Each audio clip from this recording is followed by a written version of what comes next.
What's up, traders? Welcome to another C-Space trading video.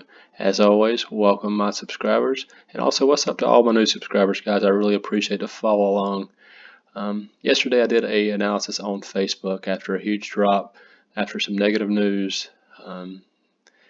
It just seemed the thing to do is just kind of come back to it to see where we're at with the current levels of support it was getting to. I just wanted to just dial in a little bit and see what the possibilities may be. As you see, it already dipped below the 200-day moving average. We do have this level of support here. As you've seen, there's been a few times it's gotten close to it at 173, and then some stronger support will be down here at 166.56. And keep in mind, when I say these numbers, they're not gold. Every trader draws these numbers differently. Some may put them down here closer to 170. Some may have it higher up here at 170, I said 175 or so. So just keep in mind that you got to get in the ballpark and just kind of run with it, because no one trader draws them exactly the same. So with that said, let's dig on in. So we've seen here today, it was kind of an indecisive day. Let's dig into the hourly so we can see it. So here today it opened up and ran down. It ran actually all the way down to 172, and then it started kind of consolidating a little bit. It had a pop here after 2 o'clock, so probably around 2:30 or so. It probably decided to start running up. And then between 3 and 4, it actually ran up to yesterday's close, and then touched it, and then ran back off. So that's not really telling me a whole lot. The one thing I'm keeping an eye on is the last analysis I ran. I'm showing you this downward trend that's creating a kind of a wedge.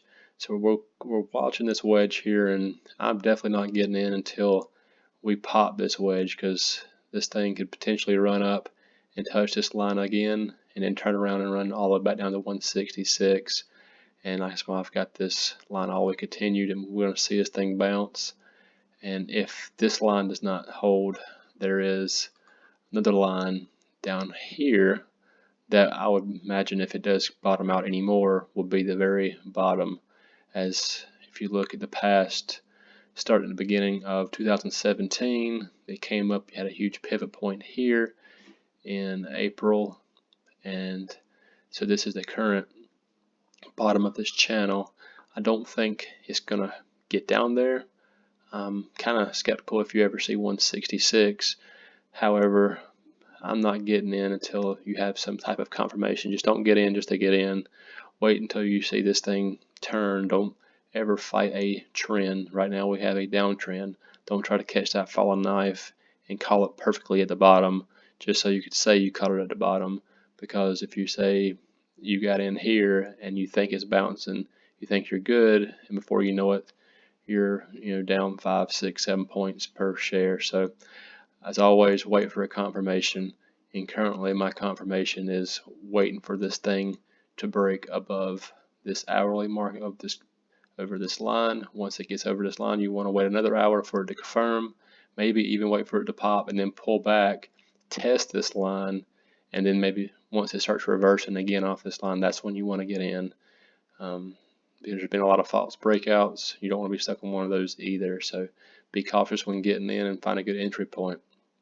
Also, I did have a message today on, once you get in, where's a good exit, where's a good point to put your stop loss. Say, if you got in here, where would your stop loss be? Well, if, let's just say this thing was, this was the bottom, and I decided I was going to get in here at the bottom here at 173, your stop loss is going to be right a few ticks below this. So the bottom of this was at 172.04.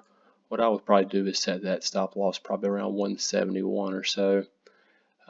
But I'm not getting in here. I just did have a question today on one of my videos on where a stop loss would be. So imagine this thing kind of riding around, and say you thought the bottom was here, you would have gotten in somewhere here, it ran up, and then it fell back down, and now it's setting a newer low, so your stop loss would have been here. So I always try to set those stop losses on that last low here, because if you get a lower low, it's going to continue to fall because you're in this downtrend. So hopefully that makes sense. If you got any more questions, please comment below.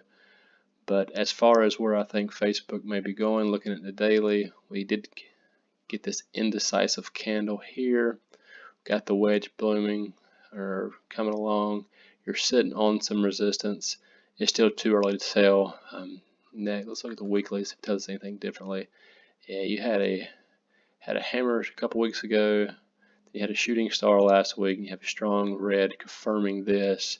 So this thing is most likely going to come back down into the 160s. I don't think you see 166. It may touch 165. This is a good barrier, but it's just way too early for entry, I believe. And that's going to be about doing. We'll come back next week to see where we're at. It's definitely going to bounce some, but I see us going a little lower next week unless some big buyers and the institutional buyers come in and start loading up on these cheap shares. So guys, I hope you appreciate it. If you got anything out of this, go ahead and comment below, like the video, and heck, go ahead and subscribe and follow along to see if I know what I'm talking about. All right, guys, we all have a wonderful weekend, and I'll talk to you later.